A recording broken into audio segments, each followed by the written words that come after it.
Hello everybody, it's me again, Laura, and today I'm going to attempt to vlog my writing day. I attempted to vlog previously, and my attempt was a failure because vlogging your writing is really hard, as it turns out, so I salute. Those are both salutes.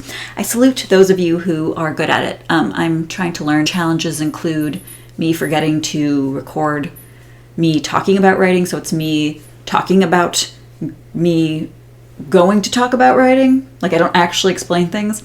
So I'm going to work on that, and we're going to learn together. I don't know what I'm doing with my arms. So today is Tuesday, February 2nd, and I'm going to bring you along with me as I continue my revision. I'm revising my young adult thriller. I wrote about half of it, and then I went back to add a couple extra characters and a couple twists and turns. It's been going pretty well, though it's kind of that thing where you don't know if you're making things better or worse, but hopefully better.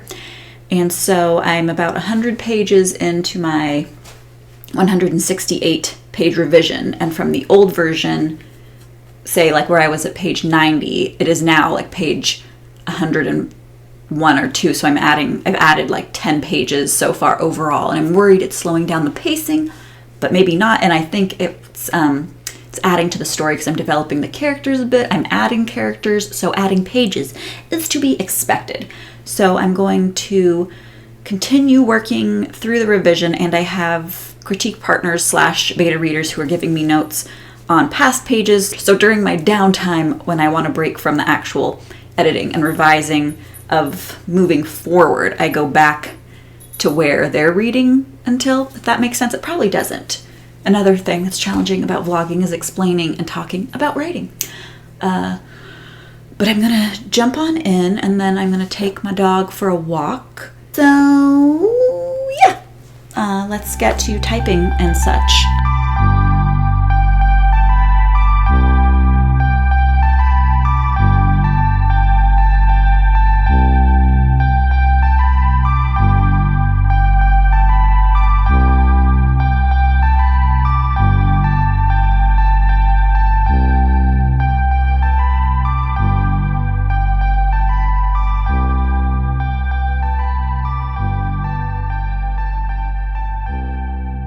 So I just wanted to explain how I'm doing my revision at the moment. So I have my old document here, which is my first draft, which has my 168 pages. Then I have a second Word doc that I copy paste each chapter and then make the changes I want as I go. And I have sometimes a few notes in a separate area, or sometimes right at the top of the chapter I'll put the changes I want to make. That's a lie, I haven't been doing that, but that's a really good idea. I'm going to start doing that. And then I have a third document from one of my current readers, and then it has their notes, and so then I incorporate those into the newest draft as I go. But I'm definitely going to do that thing where I make the little notes before I begin the revision in each section, because at the moment I'm just sort of visually doing the work, and I'm not being like as organized about it, and the organization will help. So I'm totally going to do that. And so I'll paste the chapter in, then I'll make like a summary of the little notes I want to make, because I'm holding it all in my brain, and sometimes my brain, it doesn't do the best job, but you know what does the best job is your brain plus action plus motivation and stuff. So let's do some typing.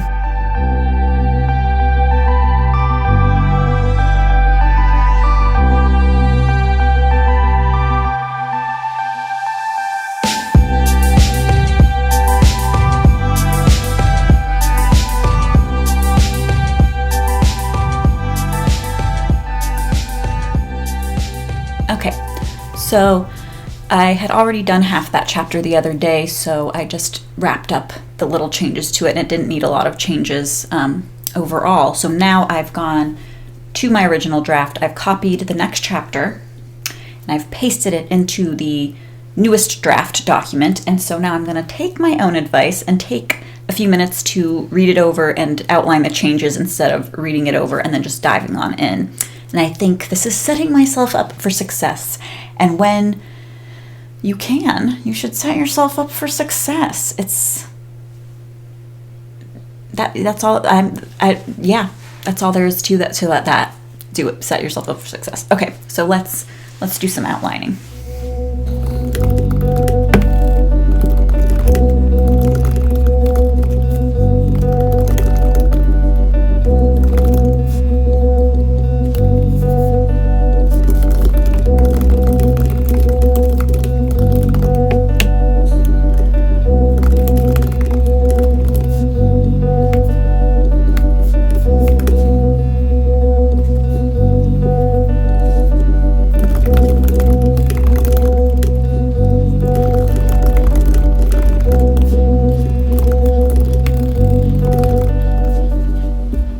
Me and Boo Boo. We're about to go on a walk. I'm gonna put on my mask and trot this little ham all over town. Excited, Boo Boo? He's excited.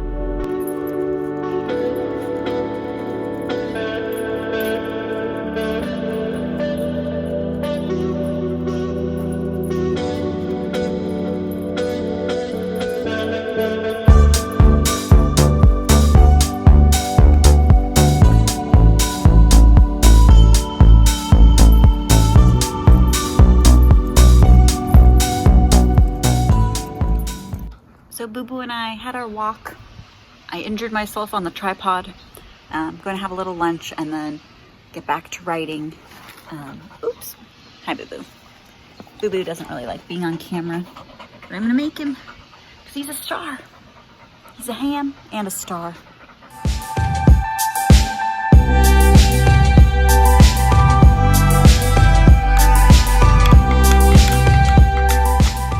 I'm gonna get back to doing work after our walk.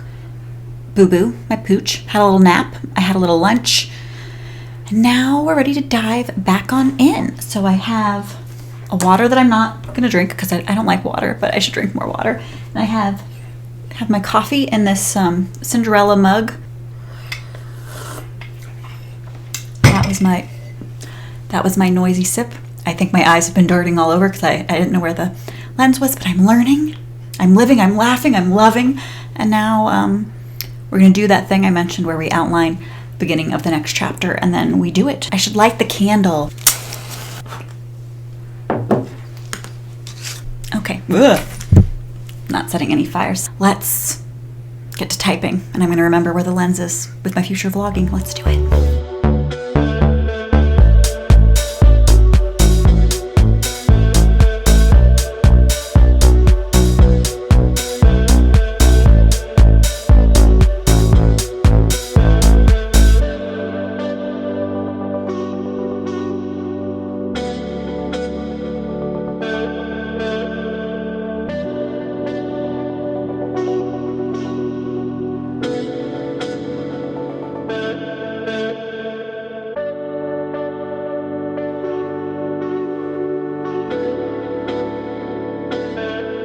So I revised a bit more. I got through a chapter. Mysteries and thrillers are hard because, you have so many different threads to keep track of. So I feel like I should write down and keep in my eyesight, my eye line. I should write down and keep on a piece of paper the things that I need to remember in the moment. So what everyone's secrets are and whatnot, because I know, and I think I mentioned it's all in my head and I more or less have it in order.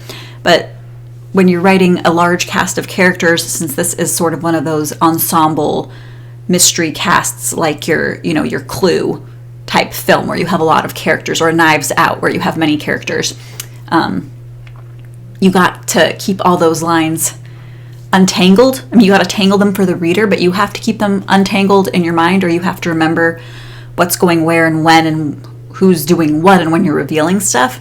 So in this chapter, I have one of the characters who's going to be something more of a red herring, doing some red herring things, but I still need to make sure I'm not focusing too much on what else is going on in the chapter. So I want their red herring action to be featured so the reader sees it and is intrigued and goes down that path thinking something much worse than what is happening. But at the same time, I don't want to waste too many words on it since it is a red herring.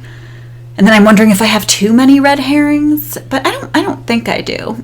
I think everyone just has a secret, and I just have to reveal those at the right times. But these chapters, there's certain chapters that are easier to revise because they only focus on a couple characters at once, whereas because I'm going back to the beginning and adding new people, I have to remember to mention them when I'm mentioning the other characters. I have to know where they are and what they're doing, and I do.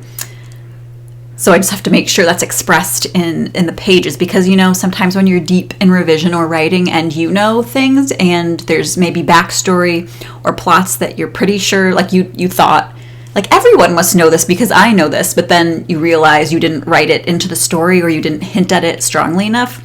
So then when a reader reads it, they're just like where is this coming from? And you're like, oh shit, I didn't actually lay the groundwork for that. So I'm just sort of making sure I'm laying the groundwork. And I definitely think I should continue to do the little outlines before each chapter. And I have sort of read through it, all my revision notes a few times, but I think I haven't written them down on a separate document. I have them in track changes. So now I'm thinking maybe I should sort of have an overview. Maybe, I don't know actually, because this is working pretty well. I think I did a good job for myself in leaving myself revision notes, but I just have to make sure that I didn't miss anything. So I think if I write it down, then I won't miss anything, but I think I already made sure I didn't miss anything. But sometimes I trick myself because, again, brain no function all time. I think I'm going to revise a little bit more, maybe do another chapter or two, because these are the easier chapters because they're more focused on, you know, two characters interacting instead of the group. And then I am going to be coming to a part that's more difficult now that I think about it, because my book involves something of a game element. So they're following clues, like actual game clues, not just clues in the mystery of the book. So I'm coming to like a clue discovery and reveal as part of the game. So I think that's going to stay the same, but I might have to make a few tweaks now that I added these new characters. Each clue is going to reveal something about one of the characters in the book, but it's not going to be straightforward. I swear it reads better than I can explain it, but most things like mysteries are hard to explain and you sound like you're just a ginormous mess because you're trying to describe a million things at once. But hopefully it reads more sensically than I'm explaining it. Yeah, I'm gonna get back to it, and I will update you all when I have an update. Okay, here we go. Just needed everyone to see my dog. Boo Boo is, I call it punging out hard. We had a big walk, and now he's punging out big time.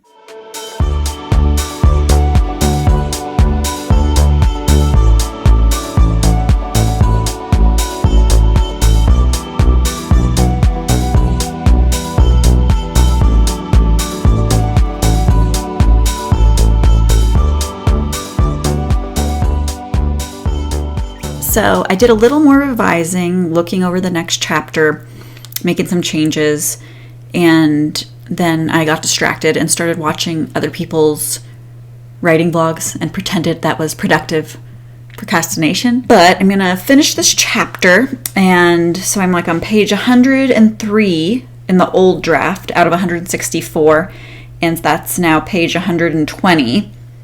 So I've added now 17 pages from draft to draft, but I think that's okay. And I'm still aiming total to have about 75 to 80,000 words overall, which I think is a good number to hit for young adult mystery. But I'm excited to get back to the midpoint and start writing forward, because I just had a big thing happen in the midpoint. So I'm also the closer I get to where I stopped writing, the more impatient I get and the more I want to rush through it. But don't rush. Rushing is bad. I'm coming to, I think, a good stopping point at the end of this chapter. But first I'm going to blow out my candle to signify I'm almost done. Or maybe I will be done.